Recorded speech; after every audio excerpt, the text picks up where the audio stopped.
Another major setback for a critical community space that was forced to close their doors indefinitely after a fire earlier this month.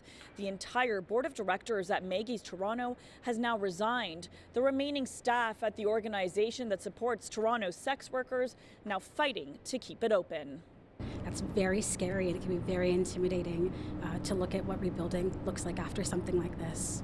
A daunting path forward after a fire in the back alley of the building blew out windows and doors before ripping through the safe haven near Yonge and Dundas almost 2 weeks ago.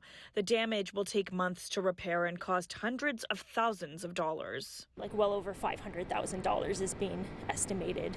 They need to rip out carpets, floors. They need to get into walls to see how high the smoke damage has come up. Like, it's very intense work that needs to happen. Our concern is to be able to restore it to a place of safety so that we could reopen it.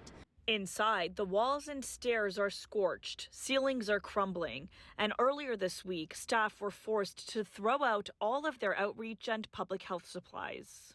So we're talking about like tens of thousands of individual pieces of like public health gear, all of our pregnancy tests, all of our safer sex supplies, all of our HIV self-testing kits. To make matters worse, the organization's board of directors unexpectedly resigned early Saturday morning.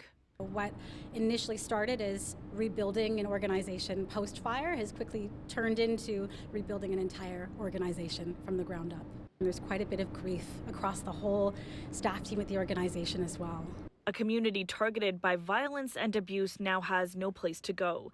Sex workers have been accessing wraparound supports and services at Maggie's for decades. Directly responding to like front of the line issues around like the housing and shelter crisis. We're responding to the overdose crisis in community and growing income inequality in the city. And so we recognize how necessary an organization like this is. The organization must now rely on crowdfunding and donations to survive, and they're not giving up hope.